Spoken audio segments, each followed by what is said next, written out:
So hey, what's going on, everybody? This is Tim Lowe with Signature Real Estate Group, and we've got T. Lowe's Business Corner once again for you. And this time we have Shell Scirone. Is that how you pronounce your last name? Scirone. Scirone. See, shows you how much. I've just called her Shell for so long. What do I know? You know, she's just one of my good buddies after so long in real estate. But she's actually been doing real estate property management since 1981. So if anybody's gonna know where things are going with real estate, where regulations are for the state of Nevada, she's the end all to be all to the knowledge that there is out there. So she's always been a great resource for me and for my clients. So thank you. Welcome to the party. Yes, thank you for having me. Heck yeah. Glad to be here. So we figured we'd just bring you guys up to speed with what's going on with property management for Las Vegas and the surrounding area. Yes. And so I just wanted to pick her brain a little bit. So let's jump into some, away. Yeah, let's jump into some fun. We just, we're still dealing with some of the COVID effects. And when COVID ran through, there were all kinds of mandates and regulations that the state put in place to protect tenants. And that was a juggling act for a lot of the property managers. So how did that affect you guys overall? I mean, did it affect a lot of your landlords and your tenants? It didn't affect mine so much because, as we were talking earlier, we had to think outside the box. Yeah. And we had to come up with a plan. Leases state that rents have to be paid in full, but something is better than nothing, and we put everybody on a payment plan. And that worked out. Rents were paid every month. Tenants were happy that they were able to pay their rent and have a roof over their heads. Owners were happy. And then when everybody went back to work, they started paying again first of the month.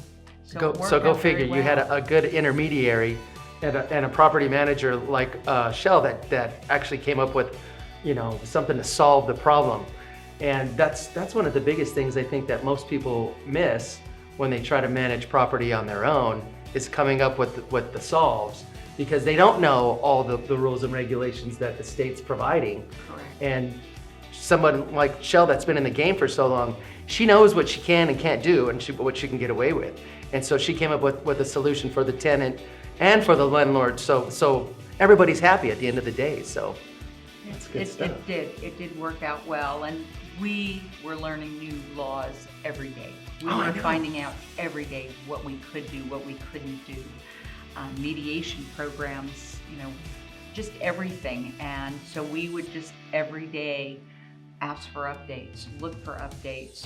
Well, the scary part, that this is the kicker that most people don't understand. Everybody always pictures the landlord or investor of a property to be this big corporation.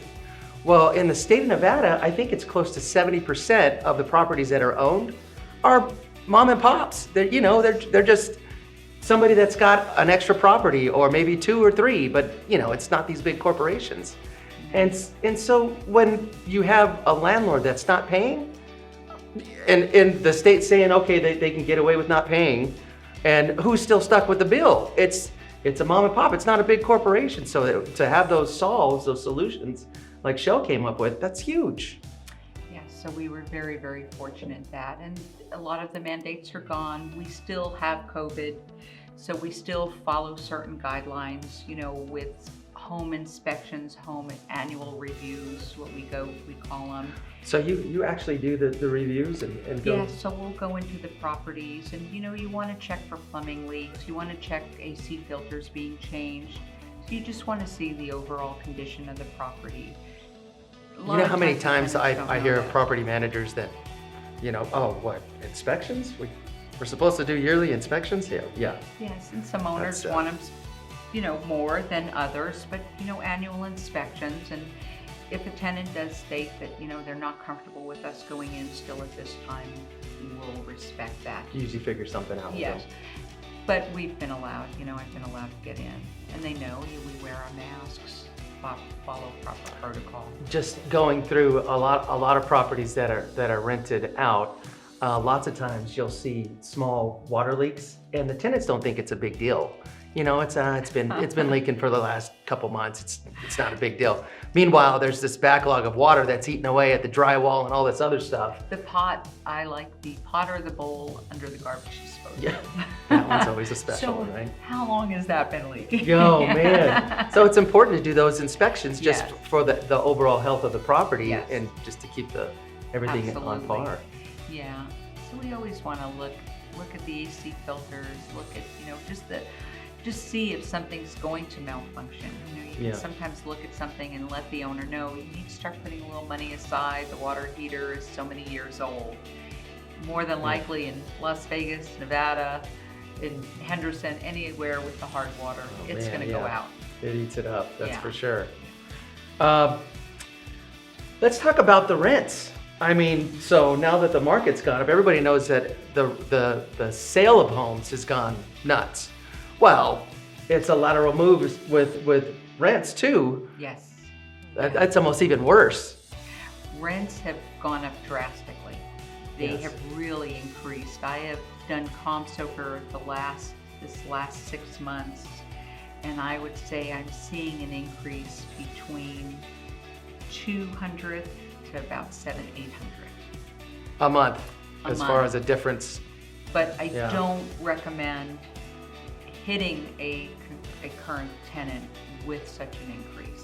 Oh, I hear you. So if you've got somebody that's been in there 2 or 3 years, they're paying on time, they're taking care of the place, and you have a price increase in an area that's gone up $500 in a month, you're suggesting to the investors, listen, don't hit them. You've got somebody that's taking care of the place. Exactly. Don't hit them as hard. Of course, you're going to try to increase, Absolutely. but do it Absolutely. incrementally instead of. Well, we want to look, again, following the news, following what's going on, and in watching the news, I'm watching tenants from places saying, and they're complaining that they're getting these $700,000 increases.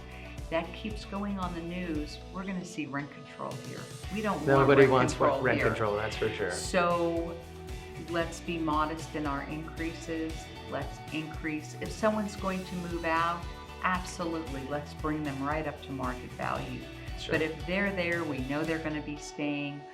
Let's be modest in our increases, because if that hits legislature, we're going to see rent control, and we're starting to hear the buzz on that. And rent control is bad for people on both sides of the docket. Truly, it stifles the market for investors and for renters. It's even harder to get into places because more people want to fight for that lower price point that they're trying to get into. So you have even more rental applications that are coming in. Yes. So it makes it tough for everybody. It does. It really does. So we're giving modest increases, and I explain this to our owners. I work for the owner. I'm going to do what my owner tells me, but I'm going to also try to educate my owner on Right.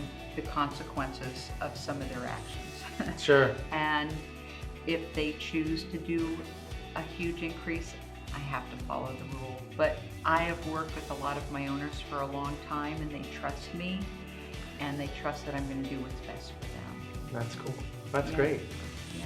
Well, it's important to have somebody that knows all these rules and regulations for not just the owner, which Shelly's going to take care of the owner because that's who she gets hired by, but and just from her experience, she knows how to take care of the tenant too. Lots of times you'll have, we hear horror stories of somebody that's in a lease, a year lease, and 3 or 4 months into it, the owner is trying to sell the property and kick them out. That's not legal either. So, you'll have somebody like Shell that'll say, oh, they'll make it clear for the owner and for the tenant on what everybody's able to do. And so that's important. And if somebody wants to sell a property, I just have to let them know that we have to honor the lease. Right. And, we try to find an investor. Yeah. Oh, that makes sense. Yeah. And well, as far as evictions too, like, how has that changed over time for the Well, state of laws have Nevada? changed. We went from a 5-day now to a 7-day, and you think just 2 extra days is no big deal. Right. But the time frame really adds an additional whole week to it. Yeah. So, and then with the new laws, we used to have rent was due on the 1st and late after the 1st. We now have to give a 3-day grace period. So we can file the eviction. That's one that I didn't know. I didn't know the state regulated that So one. we can file it if they're late, but then why waste the money? If you're gonna waste the money and they pay on the 3rd, then you've wasted that money out the $45 that it will cost to start the eviction process. And some charge $75, some different services charge different prices. So we wait till the 4th. Well, we've now lost that time, and now it's 7 days, and we've added, weekends don't count. It is business days. And North Las Vegas, they used to be on a 4-day. Henderson used to be on a 4-day. They, if they've gone back to the 5-day, great. But if they're only working from Monday through Thursday, that's business days. Oh, okay. Yeah, that makes sense. So it's definitely made it a little bit more harder. Holidays come into play. Well, as far as the state of Nevada goes, compared to other states, we're kind of in the middle, right? I mean, you got your extremes. Like California's tougher to get people, people that are not paying their rent, that they decide not to play by the rules of the lease. It depends in the area. Right. Again, in California, it depends where you live in California.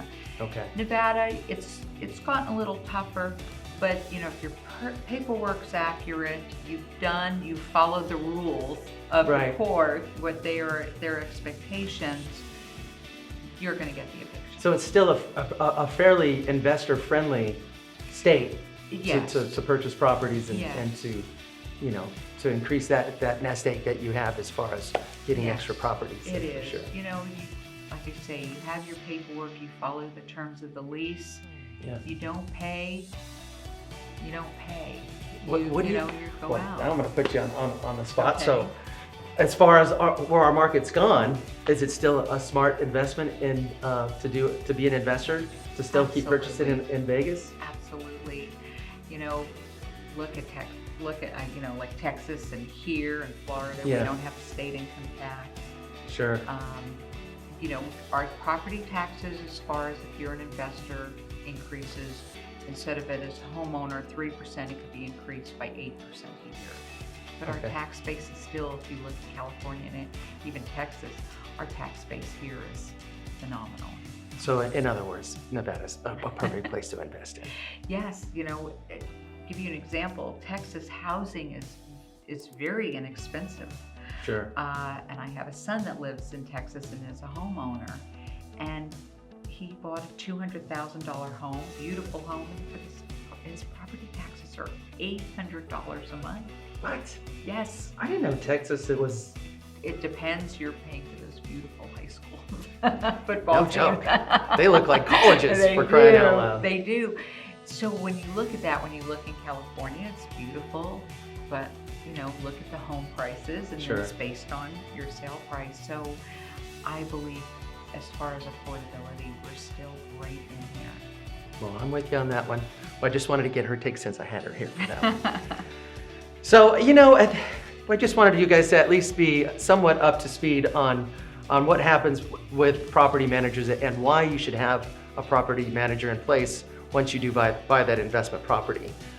You take away a lot of the risk that's involved. When you don't know the laws and what's supposed to happen, you have somebody like Shell that can take care of that situation. And you have to remember, this is a business. I don't have the personal input into it. Man, that's a kicker on that one. Your emotions are not involved your emotion, so much. You feel bad. Don't get me wrong. We feel bad, but I work for the owner. Sure. And if you're not going to pay the rent, I have to do what I need to do for that. I can't tell you how many times where someone will call me and say, I let a friend rent my place. Yeah. And now they're not paying because I'm their friend, and they lose friendships over that. Oh, sure. Yeah, that could be tough. Or, they give a sob story. If it's not even a friend, they rent.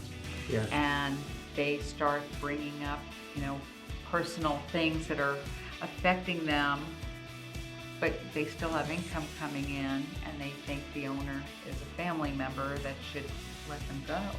Bye with that. So with me as a business, Yeah. it's why aren't you paying? I need to know why. Let's figure out how to get the rent in. No, that's a great point. That's for sure. There's a lot of other great points to it. She does all the advertising, you know. Yeah. She screens the applicants, or at least takes in all the applicants and then supplies you. You get to make the final decision. The landlords I know do, the right? landlords do. Right, As meaning long the as they landlord, meet sure. our criteria, if they meet 100% of our criteria, we have Right. to accept them due to fair housing. So we have to follow strict fair housing laws. Sure. And yes, I do all the vetting. I do a synopsis of the owner of who's moving in. So it's not that you're just paying a particular amount each month and it goes to nothing and they're not earning their keep. When you have somebody like Shell, she's definitely, you know, earning every penny that goes to her as far as taking care of your places. So just trying to bring you guys into the know. Again, Shell Scirone. Scirone. I don't know why I keep wanting to pronounce it that way. You know? Anyway, glad I got you out here, and Thank you for having me. I really appreciate it. I got to bring you back at some point just so we can bring everybody up to speed on Absolutely. regulations. Absolutely. But Yeah. glad to bring you guys up to speed, and we will talk to you soon.